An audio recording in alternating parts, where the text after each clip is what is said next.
웰컴 생태학 잡다한 식물 살롱 이정아입니다. 씨앗을 심지도 않았는데 왜 땅에서 풀이 나죠? 저 아무도 심지 않았는데 어떤 내가 원하는 걸 하나만 심어놨는데 이 외에 다른 식물들이 자라는 걸 보신 경우들이 많이 있을 겁니다.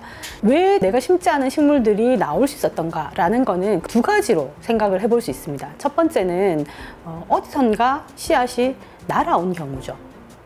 날개가 달려있는 작은 씨앗들이 그곳에 정착을 해서 싹이 나오는 경우들, 그리고 외부에서 가지고 들어와서 식물들이 자라는 그러한 경우들이 있을 수 있습니다. 그 흙 속에, 땅 속에 씨앗들이 저장되어 있었기 때문입니다.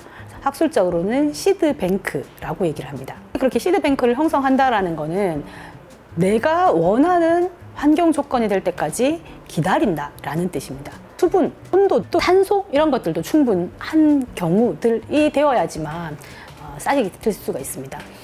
씨앗은 그래서 내가 원하는 환경이 될 때까지 좀 잠을 자는 그런 경우들이 있는데 이거를 휴면이라고 합니다. 그래서 종에 따라서는 엄청 그 휴면이 긴 경우도 있어요. 최근에 밝혀졌던 어떤 그 유물에서는 연꽃 씨앗이 나왔습니다. 이 유물들이 발견된 시기를 추정을 해보니까 지금으로부터 한 700년 정도 전에 파묻혔던 거죠. 그 700년 된 연꽃을 심었더니 실제로 거기서 싹이 나고 다시 꽃이 피는 그런 경우들도 있었습니다. 대추야자라고 하는 종이 있는데 그 식물을 심었습니다.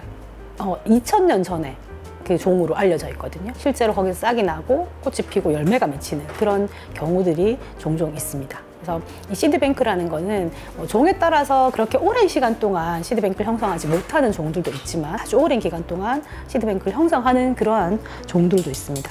그러면 모든 식물들이 다 시드뱅크를 형성하냐 하면 그렇지는 않습니다. 가끔 시드뱅크를 전혀 형성하지 않는 그러한 종들도 있습니다. 대표적인 경우가 이제 버드나무 종류입니다.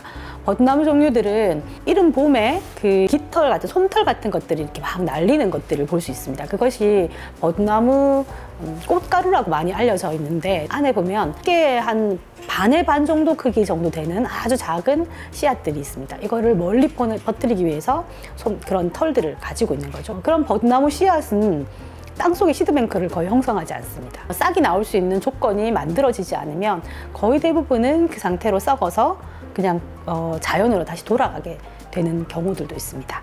자, 우리가 지금 살아가고 있는 곳들은 거의 참 많은 부분들이 식물들로 덮여 있는 곳들이었을 겁니다. 그런데 이제 그것을 사람들과 같이 살 수 있게끔 식물들을 어느 정도 제거를 하고 사람들이 살아갈 텐데요.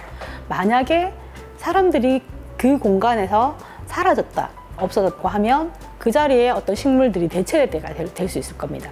이때 나올 수 있는 식물들은 대부분 시드뱅크를 형성하고 있던 식물 종들 중에서 나오는 경우들이 많겠죠.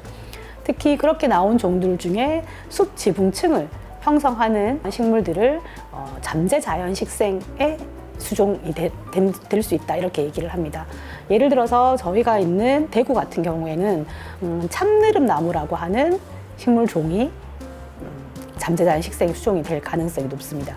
그래서 주변을 이렇게 보시면 학교 캠퍼스 같은 경우에도 아무도 심지 않은 돌 틈 사이, 땅 이런 곳에서 그 참느릅나무에 나무들이 자라 올라오는 것들을 보시게 될 거고요. 그리고 신천대로라든가 아니면 공원들에서도 심지 않은 참느릅나무들이 크게 성장하는 그런 모습들도 보실 수 있습니다. 네, 다음에 또 만나요. 안녕.